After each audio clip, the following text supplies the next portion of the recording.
ये कितना हास्यास्पद है ना कि मोदी सरकार सीजेआई बीआर गवई को, सुप्रीम कोर्ट को यह बता रही है कि संविधान लक्ष्मण रेखा में रहने का नाम है। और ऐसे में सवाल यह कि क्या अब सीजेआई बीआर गवई की अदालत, क्या सुप्रीम कोर्ट मोदी सरकार की सबसे बड़ी ताकत छीन लेगा? एक ऐसी ताकत जो ब्रह्मास्त्र की तरह काम करती है, एक ऐसी ताकत जिसके प्रयोग से नरेंद्र मोदी की सरकार जब से सत्ता में आई है तब से लेकर अब तक विपक्ष की हर सरकार को लगातार परेशान करती रहती है और इस हद तक परेशान कर जाती है कि जनता उनके भीतर अपना विश्वास खो दे। नमस्कार, मैं स्वप्निल और आप मुद्दा देख रहे हैं। दोस्तों, आगे बढ़ें उससे पहले एक छोटी सी अपील है। मुद्दा इन दिनों एक गंभीर आर्थिक संकट से गुजर रहा है। हमारे डे टू डे ऑपरेशंस में हमें काफ़ी मुश्किलात का सामना करना पड़ रहा है।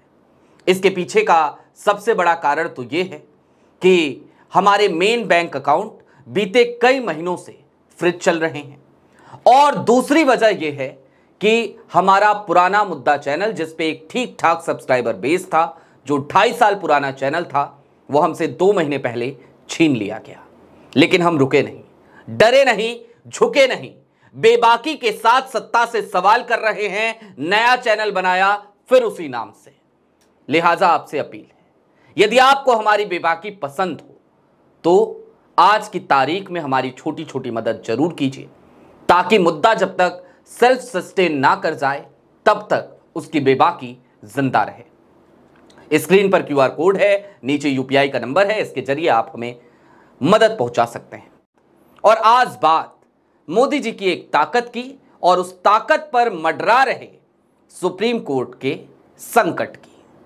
क्या है वो सबसे बड़ी ताकत? प्रधानमंत्री नरेंद्र मोदी की सरकार और विपक्ष की राज्य सरकारों के बीच अक्सर किस बात को लेकर तकरार होती है, शायद आप रिकॉल कर पाए। दरअसल सबसे जो प्रचलित मामला है वो मामला है तमिलनाडु का। तमिलनाडु की सरकार, एमके स्टालिन की सरकार, उस सरकार को लगातार एक शिकायत रही लंबे समय तक। शिकायत ये कि तमिलनाडु के राज्यपाल, उनके पास जब भी विधानसभा से विधेयक पास होकर जाते तो वो उस विधेयक पर बैठ जाते, ना तो उसे विधानसभा को वापस सौंपते पुनर्विचार के लिए और ना ही उसे अपनी स्वीकृति प्रदान करते।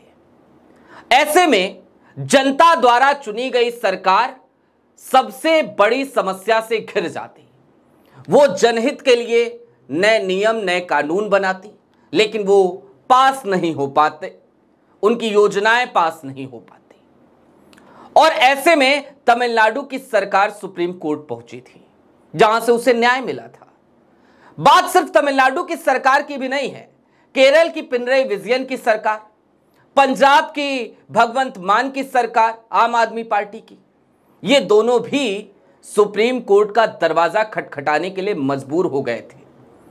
केरल में तो पिनरई विजयन की सरकार के खिलाफ आरिफ मोहम्मद खान प्रोटेस्ट तक करने लगे थे, जो उस वक्त वहां के राज्यपाल थे, अब बिहार के हैं।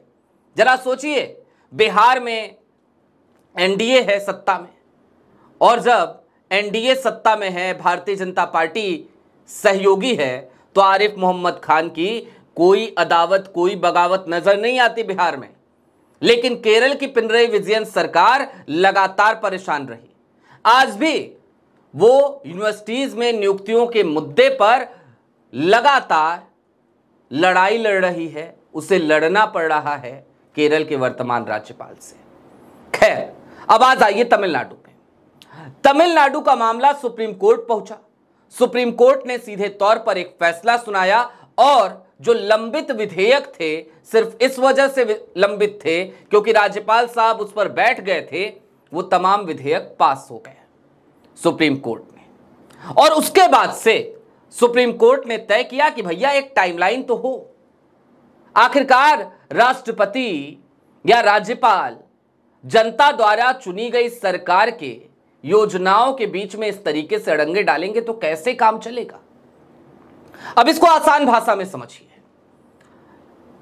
सुप्रीम कोर्ट से फैसला आया तमिलनाडु सरकार के पक्ष में, लेकिन उसके बाद 1 महीने के अंतराल पे एक चिट्ठी लिखी जाती है राष्ट्रपति भवन से।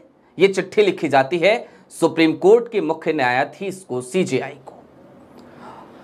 और जैसे ही यह चिट्ठी लिखी गई, इस चिट्ठी में राष्ट्रपति ने अपने अधिकारों का प्रयोग करते हुए यह सवाल पूछा कि क्या यह संवैधानिक है कि सुप्रीम कोर्ट टाइमलाइन तय करे राज्यपाल के लिए, राष्ट्रपति के लिए, कि वो किसी विधेयक को कितने दिनों में पास करेंगे या नहीं करेंगे, या पुनर्विचार के लिए लौटाएंगे या नहीं लौटाएंगे। अब ऐसे में सीजेआई बीआर गवई ने एक नया कारनामा किया। उन्होंने कहा ठीक है, राष्ट्रपति की चिट्ठी आई है, हम इस पर सुनवाई करेंगे। और फिर सीजेआई बीआर गवई ने तारीखों का ऐलान कर दिया। अब कुछ टाइमलाइन समझिए। 12 अगस्त की तारीख थी। 12 अगस्त की तारीख बेहद महत्वपूर्ण तारीख है जो बीत गई। उस तारीख तक सीजेआई बीआर गवई ने सीधे तौर पे कह दिया था कि 12 अगस्त की तारीख तक देश की तमाम सरकारें जो राष्ट्रपति रेफरेंस लेटर के मामले में, राष्ट्रपति रेफरेंस लेटर के पक्ष में अपनी बात रखना चाहते हैं, वो भी अपना एफिडेविट जमा करें, और जो सरकारें इसके विपक्ष में हैं वो भी अपना एफिडेविट जमा करें, अपने जवाब दाखिल करें।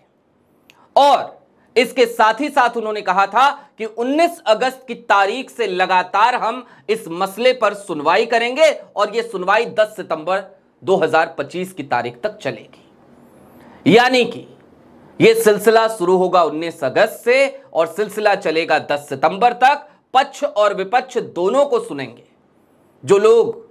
जो सरकारें ये मानती हैं कि राष्ट्रपति और राज्यपाल की ये जो टाइमलाइन वाली प्रथा है ये नई पैदा होनी चाहिए, तो वो भी अपनी बात रखें।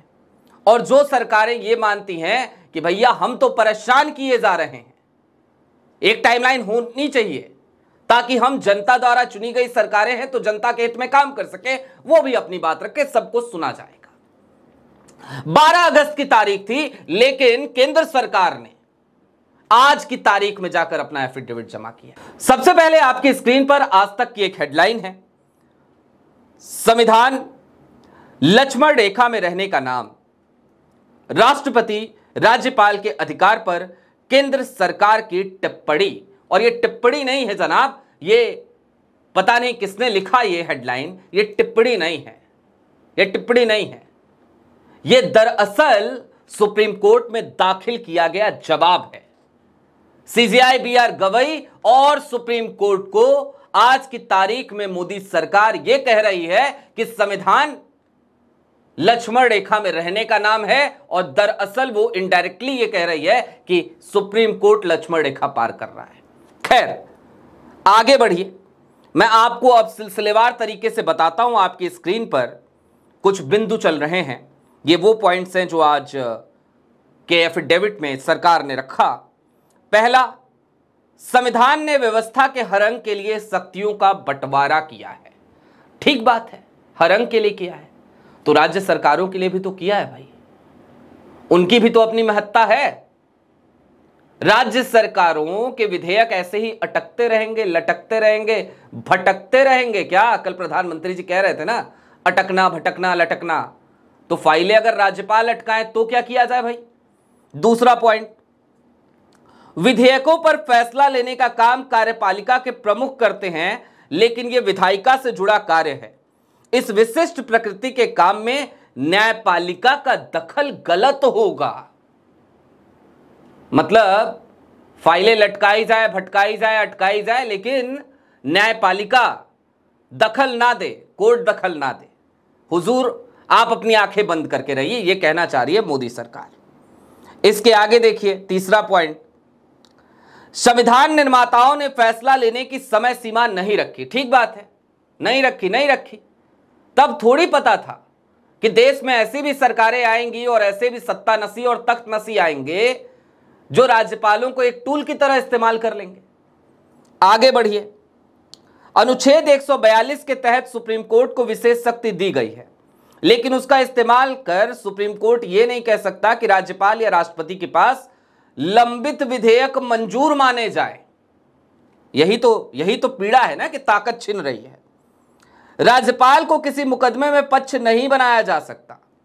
संवैधानिक महत्व के सवाल पर कम से कम 5 जजों की बेंच में सुनवाई का प्रावधान, 2 जजों की बेंच का आदेश देना गलत, और केंद्र और राज्य के विवाद की याचिका अनुच्छेद 131 के तहत दाखिल होती है। नागरिकों के लिए उपलब्ध अनुच्छेद 32 का इस्तेमाल कर राज्य याचिका दाखिल नहीं कर सकता। चलिए अब एक बात समझिए, और जो सेकेंड लास्ट पॉइंट था कि संवैधानिक महत्व के सवाल पर कम से कम 5 जजों की बेंच, तो बी.आर. गवई ने पहले से ही इसकी तैयारी कर ली है। 19 अगस्त को जो बेंच बैठने जा रही है राष्ट्रपति रेफरेंस लेटर के मसले पर, वो 5 जजों की बेंच है और वो संवैधानिक पीठ है। कॉन्स्टिट्यूशनल बेंच बैठेगी, राष्ट्रपति रेफरेंस लेटर मामले पर सुनवाई करेगी।